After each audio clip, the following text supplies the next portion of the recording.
Se decía entonces, o se dice, todavía hay muchos médicos, esto es muy nuevo, pero muy, muy nuevo, está moviéndole el tapete, obviamente, a todo el área médica.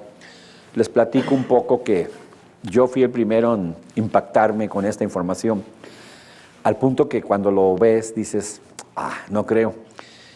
Este doctor que empezó a hacer esas investigaciones de las membranas es uno de los gurúes mundiales en el área de la clonación. Es un genetista con doctorado en genética. Es un cuate que, para empezar, es PhD, o sea, es philosophy doctor, es decir, doctorado en genética. Y él empezó a hacer una cosa muy interesante en sus estudios. Él dijo que, él explica en sus conferencias que como él tenía un microscopio electrónico, él era el jefe del departamento, y tener un microscopio electrónico es una dicha. Es muy similar a tener un telescopio, más que unos para arriba y otros para abajo. Pueden ver cosas que nosotros no podemos ver con un microscopio normal. Y se clavan, pero a cosas muy profundas. Y pues imagínense el hombre 20 años trabajando con microscopios electrónicos, células, todo esto. Y él es uno de los pioneros en la clonación de células madre. Para los que están un poco desconectados de este concepto, es muy importante lo que estaba haciendo él. En nuestro cuerpo tenemos, sobre todo en la parte de la médula, en la parte de la médula de la columna, tenemos unas células que se llaman células madre. Las células madre pueden hacer cualquier célula. Es decir, una célula madre recibe la información y puede generar células para defendernos de las bacterias. Pero si recibe otra información, dice, ahora ponte a producir células que nos defiendan contra los parásitos. Y ahora recibe otra información, dice, ahora ponte a hacer células que nos defiendan contra los virus. Entonces, las células madre hacen eso. Entre las cosas maravillosas que hacen las células madre es producir unas células que se llaman asesinas, las famosas células killer.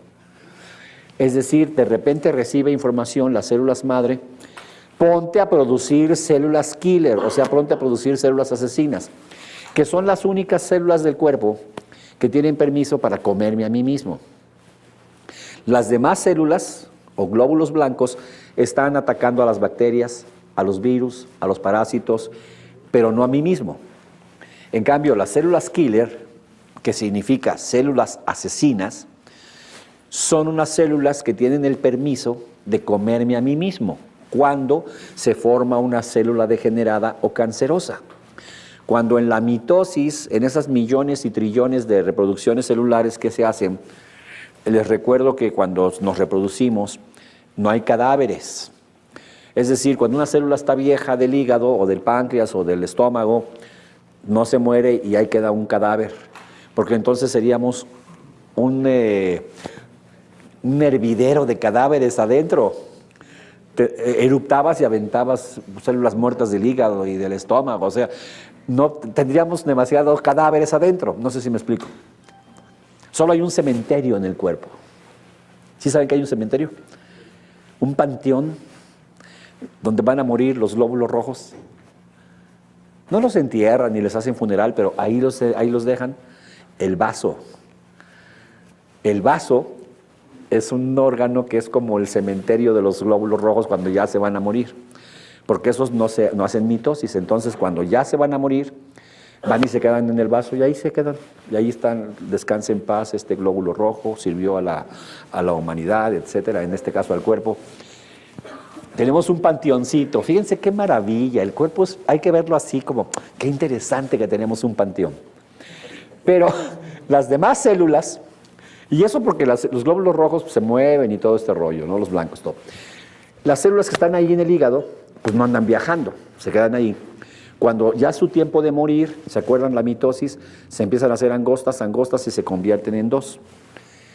Como todos ustedes saben, a veces en esa reproducción se hace una reproducción mala, muy mala. Entonces se forma una célula degenerada. Ya saben que donde quiera se mete una degenerada, pues en el cuerpo también se mete una degenerada. La célula degenerada es una célula cancerosa que tiene dos características muy importantes.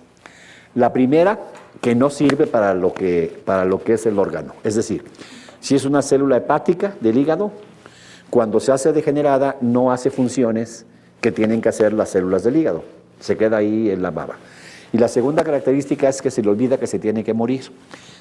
Tiene una célula cancerosa, amplía muchísimo su ciclo, mucho más que una célula hepática normal. Pero cuando ya se tiene que morir, que tarda mucho más, por eso dices, ¿por qué se alargó tanto el tiempo de vida? Pues porque es cancerosa.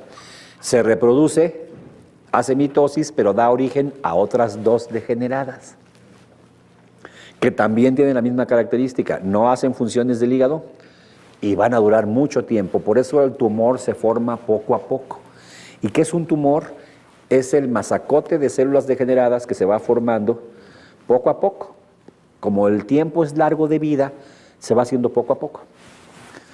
Pero cuando el sistema inmunológico detecta que hay una célula degenerada, le avisa por radio a las células madre: necesitamos células killer que se coman a estas células degeneradas. Las células killer llegan, se comen a las células degeneradas y se acabó el problema. Para eso necesitamos que las células madre estén listas. Sin embargo, por alguna razón, de repente las células madre no hacen su función o el mensaje no llega. Hay muchas cosas que se están investigando. Entonces, por eso se da el trasplante de médula en una persona que tiene cáncer, de su mamá, de una persona cercana, para que esa médula sí sus células madre estén activas y estén produciendo células killer para atacar al tumor. Con células killer un tumor se baja muchísimo. Entonces, el trasplante de médula pues es una bronca, es muy doloroso, imagínense todo el rollo. Pero además hay rechazo, no funciona.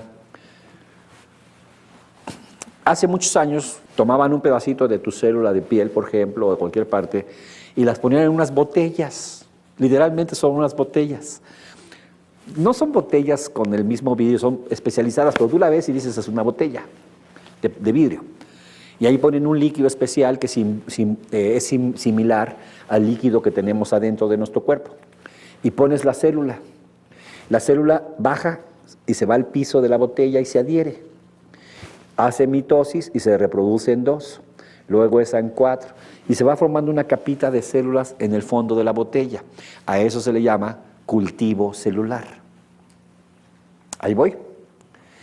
Pero este cuate del que estoy hablando se le prendió el foco y dice, ¿qué pasa si podemos hacer clonación en cultivo celular de células madre de una persona que está enferma? Que tenemos células madre, las vamos a tomar y se las podemos inyectar. Es una investigación así de locos, ¿me explico? Se las platico así, pero imagínense lo que hay detrás, las condiciones de laboratorio que hay que tener. Si ya clonaron al borreguito, si ya clonaron a la vaca, ¿por qué no clonar? ¿Por qué no reproducir células madre? Pero ¿saben lo que significa tener el equipo, la tecnología y los conocimientos para hacer eso? ¿Y ser el jefe del área? No cualquiera, y menos en una universidad gringa, donde tienen los equipos, wow. Este hombre, 10 años de su vida, 15 años de su vida, y fue el pionero en reproducción, en clonación de células madre en condiciones de cultivo celular. Ganó premios a lo bestia. Era un hombre reconocido en el mundo, se la pasaba dando conferencias y publicando artículos, era un gurú de la medicina. Pero de repente le empezó a entrar el descubrimiento de que no es el asunto, incluso para la clonación, solamente la genética, sino el medio ambiente de la célula. Ahí es donde él empezó a tener todos estos descubrimientos. Y empezó a decir que la membrana era más importante que el núcleo y el ADN. Y para no hacerse largo el cuento, lo corrieron. Lo corrieron, es decir, no es que se volvió loco, sino le dijeron, no, este ya se está volviendo esotérico, ya se está volviendo metafísico, ya se está volviendo de los Hare Krishna, ya se hizo medio no científico. Entonces una universidad empezó a cuestionar mucho sus artículos, lo empezó a ver como esotérico, y dijeron, no puedes publicar esoterismo en una facultad de medicina.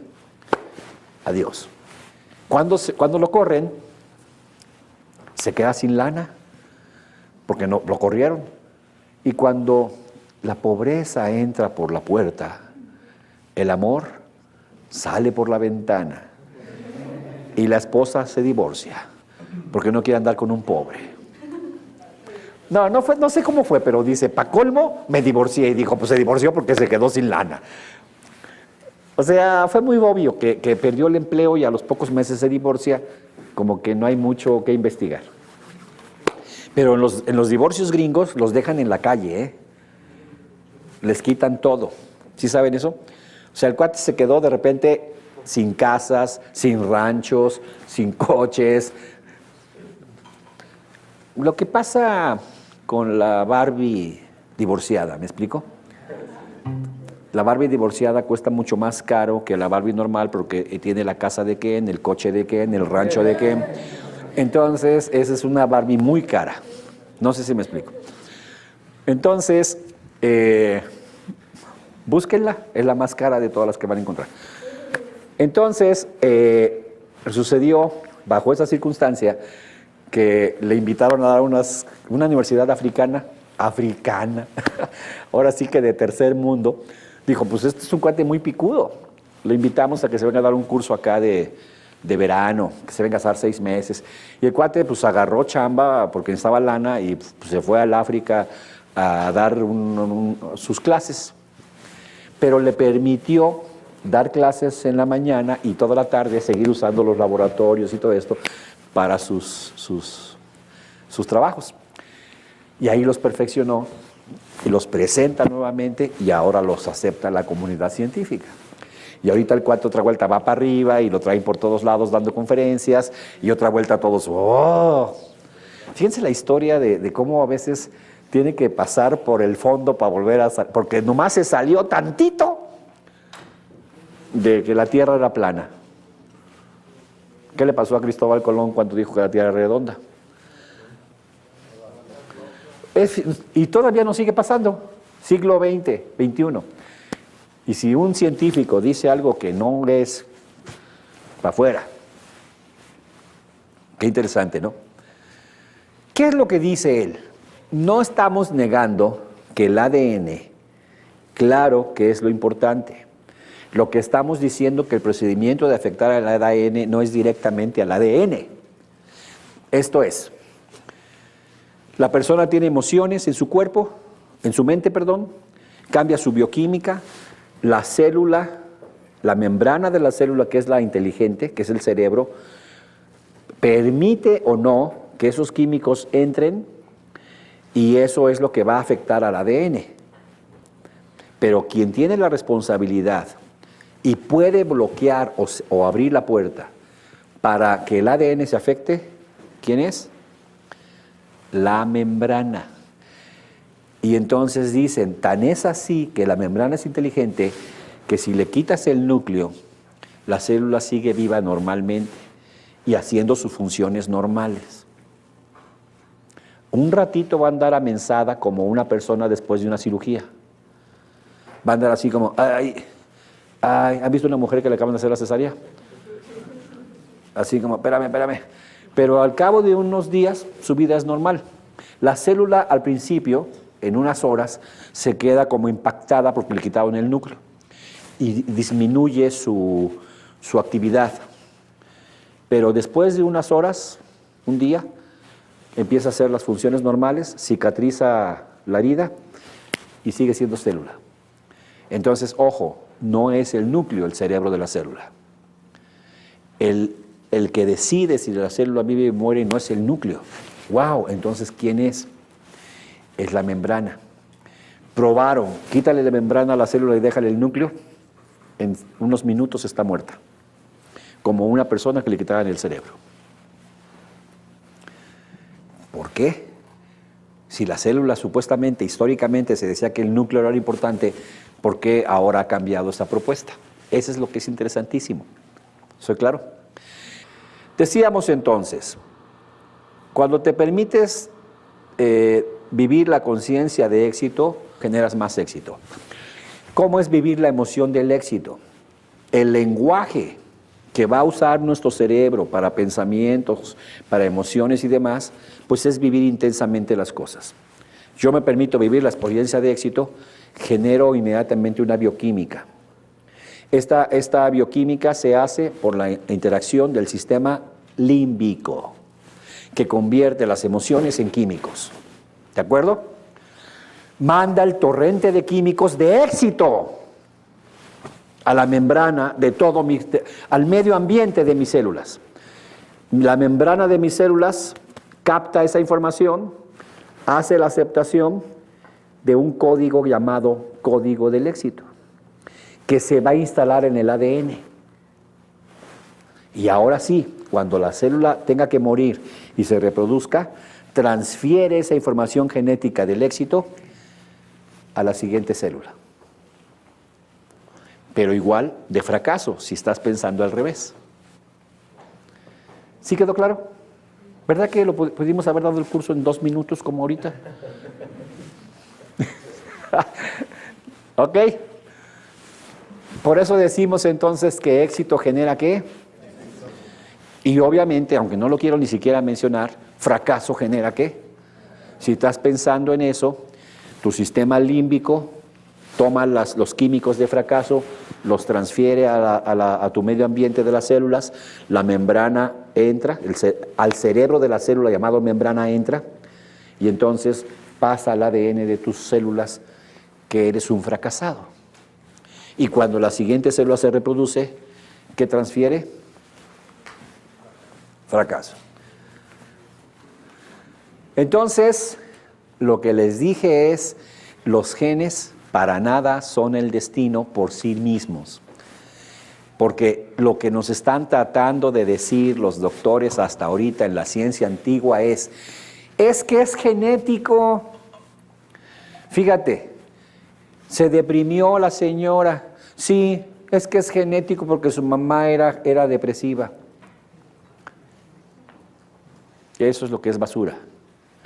Ay, le dio diabetes.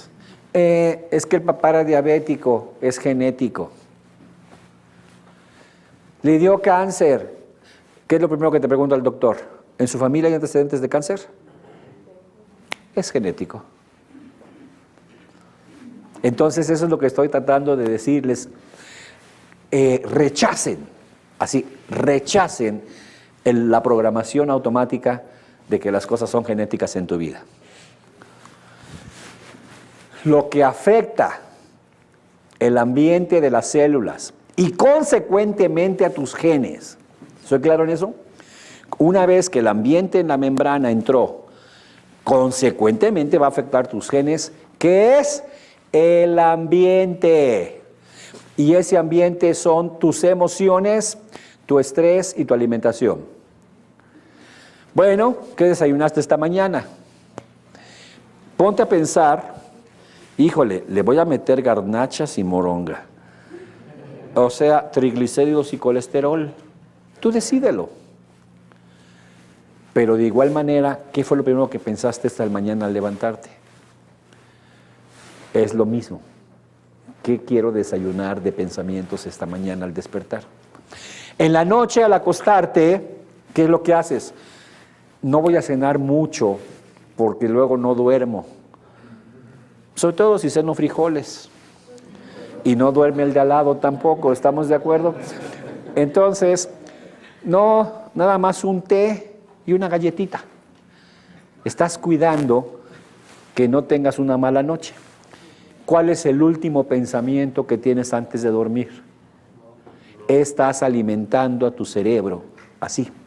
Entonces, de la misma forma que cuidas tu alimentación, que vas a decidir qué desayuno, ¿por qué no desayunas? ¿Por qué no piensas qué pensamientos quiero para desayunar? Es decir, ¿Cuál es más? Antes de desayunar, porque no desayunas luego cuando abres los ojos, pero sí piensas luego cuando abres los ojos. ¿Qué pensamientos quiero de predesayuno? Y les digo en los cursos, se los he dicho este ejemplo, ¿por qué nuestros abuelos llegaban a los 80 años sanos, trabajadores, seguían chambeando? Veías a los viejitos, viejitas, todos doblados y todavía iban a vender y decías, ya señora, se va a quebrar, y traía el canasta del mandado. O sea, ¿se acuerdan de sus abuelos y tatarabuelos? Porque ellos se levantaban y desayunaban pensamientos positivos. No estoy hablando de religiosidad, estoy hablando de espiritualidad. Se levantaban y lo primero que decían es, gracias Dios por este día. ¿Se acuerdan de eso? No te persines, no tienes que meterle eso. Vaya, no estoy tratando de decirles persínense al despertar, no hombre. ¿Por qué no te levantas diciendo, gracias a la vida? Ya no sé qué decirle gracias a Dios, gracias a la vida, porque me puedo abrochar las agujetas. Sé que hoy en los hospitales de todo el mundo mucha gente no lo pudo hacer. Gracias, a quien quieras agradecerle, pero empieza con un pensamiento excelente al amanecer. ¿Qué pasa con nuestros jóvenes? Porque me decían, es que los chavos los vas a levantar a las 7 porque entran a la escuela a las 8. Levántate, ya es hora, ya voy. Ya es hora, ya voy. Que te levantes, sacan un pie, me estoy enfriando. ¿Se acuerdan de eso? Levántate, espérate, deja enfriarme bien. Ya me volteé para que se me enfríe acá. O sea, ¿saben eso? ¿Qué pensamientos estás desayunando? Maldita sea, ¿por qué tengo que estar vivo? ¿Qué les parece? Yo sé que ustedes no saben de lo que estoy hablando porque todos los días se levantan y dicen, las 7, qué buena onda, me tengo que levantar. ¡Qué padre! Ajá. Así entonces, como dices, dame fruta y un jugo. Quiero empezar con nutrientes el día. Empieza con pensamientos nutritivos tu día. ¿Estamos de acuerdo? Bueno, entonces, pues cuida tu alimentación y cuida tus emociones. Con los pensamientos, no digas, chin, tengo que ir a trabajar, me voy a reportar enfermo. No, ya me reporté 3 veces en la semana. ¿Qué nutrientes de pensamientos le estás dando a tu cerebro? Dijimos, ¿en dónde está el cerebro de la célula? Que en realidad no es más que un microchip por el tipo de conducta que tiene, es un cristal líquido. Y al decir que es un microchip, el tema más importante que vimos fue tanto la membrana como el microchip son ¿qué? Es decir, la célula y la computadora son programables. Entonces, si la célula y la computadora son programables, pues vamos a programar mis células a la salud, al bienestar, al éxito. ¿Cómo lo hacemos? Que dejes de cavar. Cuando estés en un hoyo, ¿qué? Cuando estés en un asunto, no estés pensando todo el día en la carencia, en el elefante. Piensa en el caballo blanco. Los 4 elementos que conforman la materia orgánica de las células. ¿Cuáles son? Hidrógeno, nitrógeno. Veíamos que el chon cambia con respecto al nombre de Dios, entonces, a menos que digan, es el chon de Dios. Entonces, como no vamos a decir eso porque no somos irrespetuosos, no creo que Dios use chones, cambia totalmente el proceso.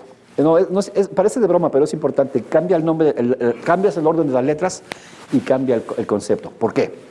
Les decía, el nombre es Yod, Hei, Bat, Hei.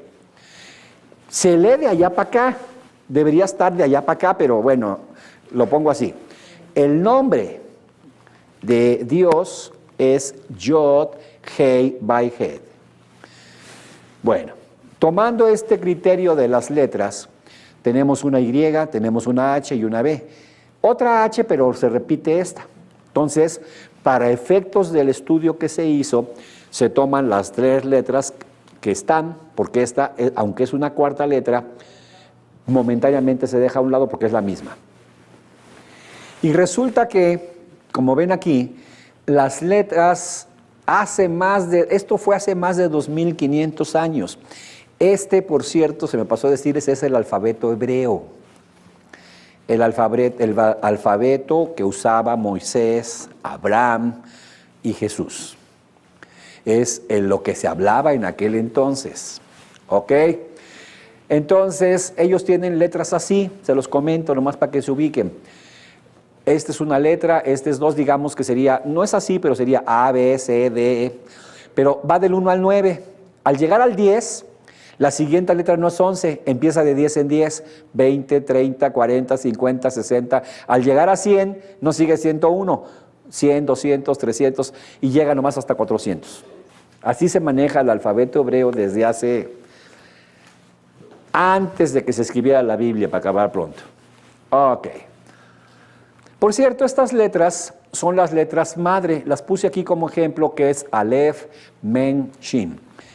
Porque en la Cábala se explica que son las letras con las que Dios crió el universo. Fíjense, como comentario nada más, no son letras, son símbolos que tienen un poder energético muy fuerte. La gente que conoce de esto te explica que letras mangos son símbolos, como le podríamos llamar mandalas o no sé cómo llamarle, que en sí misma, cada símbolo de esto, tiene un poder cañón. Si no me creen, chequen quiénes son los que tienen el poder económico en el mundo. Los que hablan este idioma, que se llaman judíos. Y no estoy diciendo que son malos, estoy diciendo, tienen el poder económico en el mundo. No sé si me explico. Yo creo que por algo, ¿no? Los que dominan este idioma, este lenguaje, los que hablan este hebreo, casualmente son los dueños del mundo. ¿Ok? ¿Se acuerdan que hasta solucionó Hitler con eso y los quería matar a todos? Pero de que está cañón, está cañón. Vaya, nomás se los pongo ahí como reflexión. Y en México, los almacenes más grandes, las empresas más grandes, las compañías más grandes, ¿de quién creen que son? Y no digo judíos despectivamente, sino de personas que practican el judaísmo. Pasamos acá al nombre. Tomando estas 3, Yod es importante que sea la primera, que ahorita vamos a ver a cuál corresponde para que mantengan ese orden y van a ver que Chon no queda. Pero sí para que se lo aprendan. La intención de crear algo es Yod. Hei, la semilla o la concepción del algo. Bad, la plantita ya. Y Hei de nuevo, ya es el fruto. Ahí está. Entonces sí lleva un orden. Y cuando lo pasas a Chon, primero empiezas con el árbol y luego la semilla y luego la plantación. Entonces se despapaya el prosú. Es simple. Hubo un momento en la mente de Dios, previo a la creación, de tener la intención de crear. No sé si me explico. Todos lo hacemos. Ojo, antes de que crees en tu realidad algo, créalo en tu mente. Es decir, no puedes aparecer algo en tu realidad si primero no lo creas en tu mente. No puedes dejar de fumar si primero no creas en tu mente la intención de dejar de fumar. Por eso esta es la primera. Lo vamos a ver más tarde, cuando les dé el código ya, los ceros y los unos para activar el éxito. Esta parte es, crea primero la imagen de lo que quieres en tu mente para que después veamos cómo la vas a crear en la realidad. Créalo en el orden implícito para que luego aparezca en el explícito. De ahí la importancia del Yod. Ok, Hei, la concepción, la semilla. Plantas la semilla. pones la tierra, haces el hoyito. En el caso de las personas también tiene que ver con el hoyito. Entonces pones la semilla. Haces un hoyito y pones tu semillita. ¿Se acuerdan cuando le enseñábamos a los niños? ¿Cómo nacen los niños? Ay, el papá pone la semillita en la mamá. ¿Se acuerdan? Similar, es la concepción. Plantas la semilla. Ok. Vas. Está creciendo la plantita, su tallo, sus hojitas. Qué bonita se ve la plantita cuando está creciendo. Y luego viene hey, ¿qué es qué? El fruto. Ahora, nos vamos aquí. Vamos a ver, por ejemplo, ¿por qué sacamos este 1? Porque me lo preguntaron, ¿de dónde sacaste el 1 al 5? Ahí va, 1. Me regreso aquí y busco que cuál es hey, sí, yud es esta. Y es 10. Pero en la gematría, que no se llama numerología, se suman estos dos, 1 más 0. Entonces, eso es la razón por la cual esta es 1. Ahora, ¿por qué esta es 5? Ah, es esta. Vamos a buscarla acá. Aquí está, mira, esa no hay que sumar nada, da 5. ¿Sí me explico? Porque alguien me acercó y me dijo, ¿dónde sacaste esos números? No, de ahí salió. Igual el otro. Bueno, y ahora vámonos al valor numérico en la tabla periódica de los elementos. Este G, el 1, corresponde a ¿cuál? ¿Y qué elemento es el hidrógeno? Fuego. Nos vamos a los 4 elementos que conforman todo. Fuego. ¿Por qué decimos que el hidrógeno es fuego? Porque nada más 71% del Sol es ¿qué? Hidrógeno. Y esto, si lo transfiriéramos a una fogata, a una lumbre, estaría en la misma proporción. Todo fuego en la vida es un 71% ¿qué? Hidrógeno. Ahí estamos. Entonces el yod se convierte en el hidrógeno. Entonces ya no queda chon, porque entramos con la H. ¿Me explico? Bueno, entonces lo voy a poner aquí. Sí, ¿verdad? El yod es H. Ahí está. Dijimos que es ¿qué? Hidrógeno. Bueno, luego nos vamos al 5, que es ¿qué? Aire, nitrógeno. Entonces, ¿por qué? Porque sabemos que en cada bocanada de aire que respiramos, nos estamos chutando nada más el casi 80% de nitrógeno. Realmente lo que respiramos es nitrógeno. Nomás que de chiquito nos enseñaron, toma oxígeno. Ahora dígale, toma nitrógeno. ¿Ya me entendieron? Cuando digan, háganse un lado para que respire oxígeno, díganle, hagan un lado para que respire nitrógeno. ¿Ok? Entonces ya no digas, me falta el aire, me falta nitrógeno. Y te van a decir, esa payaso, no, chécalo. 78%, 80%. Y solamente el 21%. Y por cierto, esto no es diferente en la atmósfera, ¿eh? Entonces, cada bocanada de oxígeno, cada bocanada de aire, que es que estoy tan hecho, cada bocanada de oxígeno que respiro, cada bocanada de aire o cada inhalación, en realidad es una inhalación de nitrógeno. ¿Ok? Entonces, el segundo elemento es este. Sería entonces la N. Entonces estaríamos hablando, no chon, fíjense, ya no queda chon, ya se nos hizo un relajo.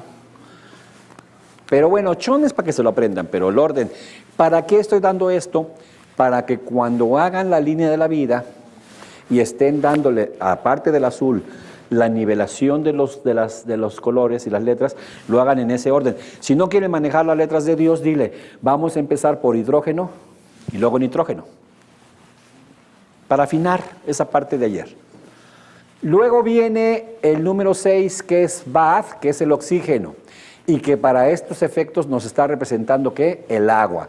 ¿Por qué el agua? Porque aunque son 2 hidrógenos y un oxígeno, es 88% del agua, casi el 90% del agua es ¿qué?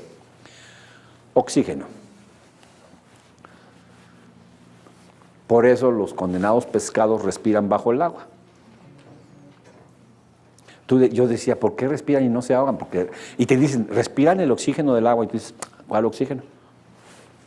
El agua en sí misma es oxígeno. 88, póngale 80, ciérrenlo a 90.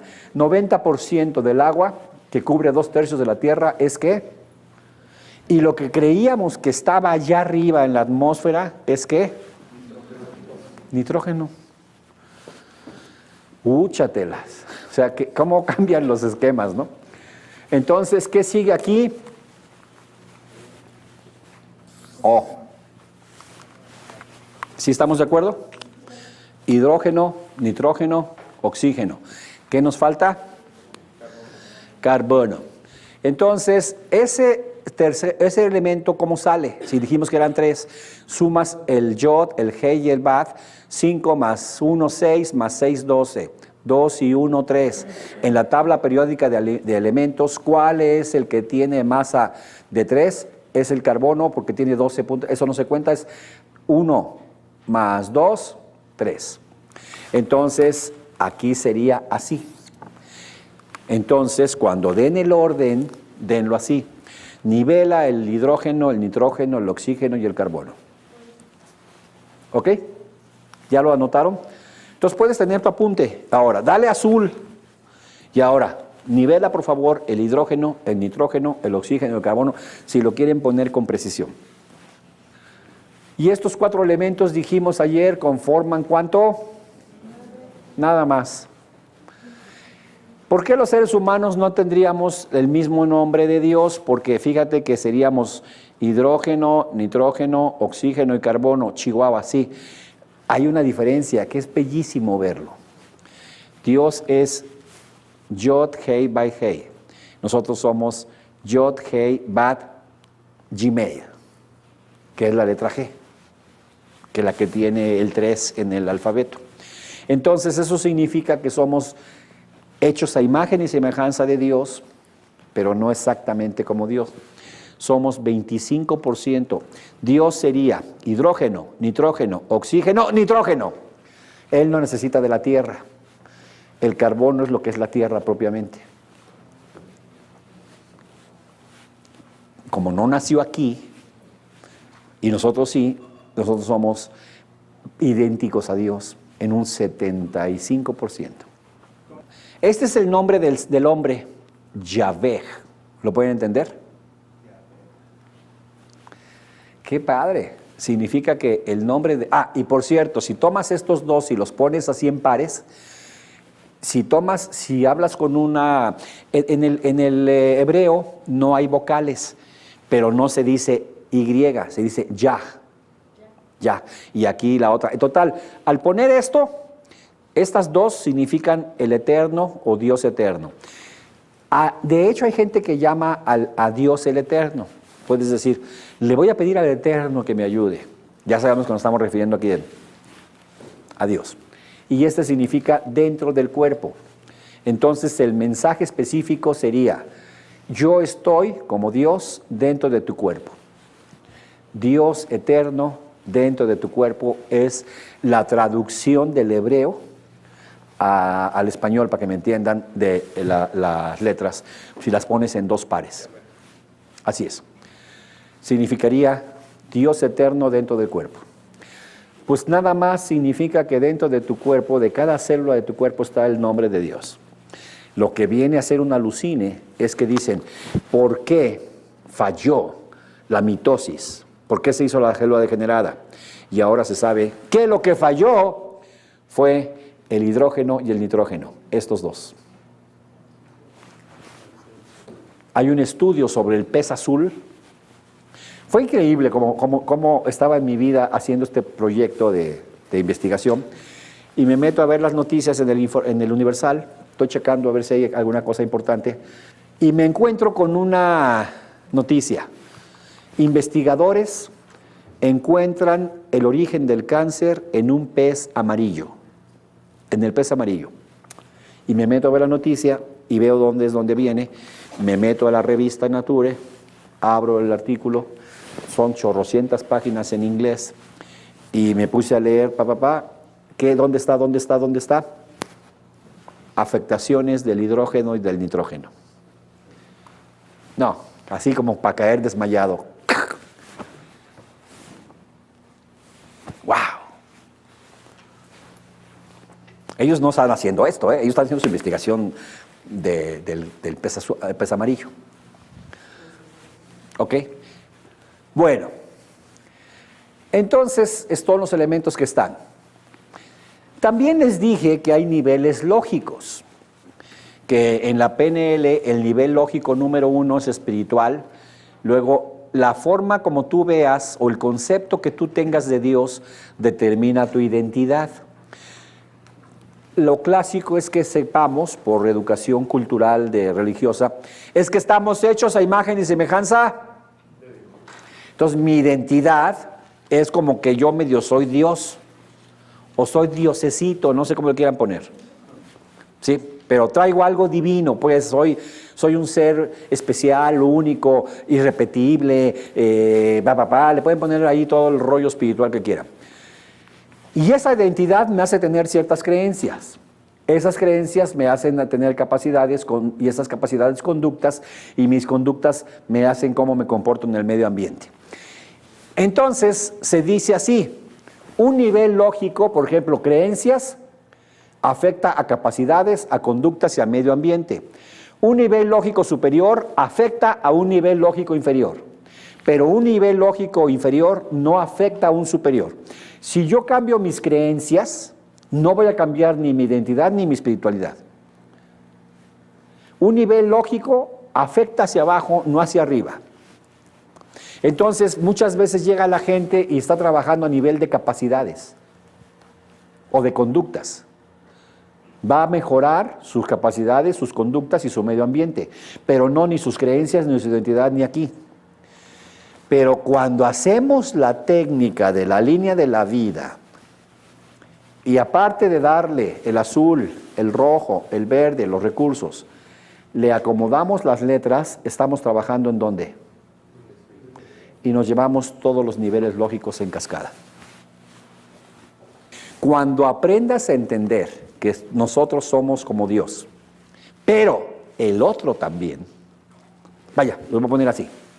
Si yo me aprendo esto y ahora veo a Rafael y con esta concepción digo, ¿sabes que Rafael tiene en cada célula de su cuerpo el nombre de Dios? ¿Cómo cambia mi percepción de Rafael? No sé si me explico. Cada célula de Rafael tiene el carbono, hidrógeno, nitrógeno y el oxígeno. ¡Wow! Y cada célula tiene tatuado el nombre de Dios. Y si sumamos las millones y trillones de células, me da como una configuración, como lo que decía Alfonso. Somos dioses.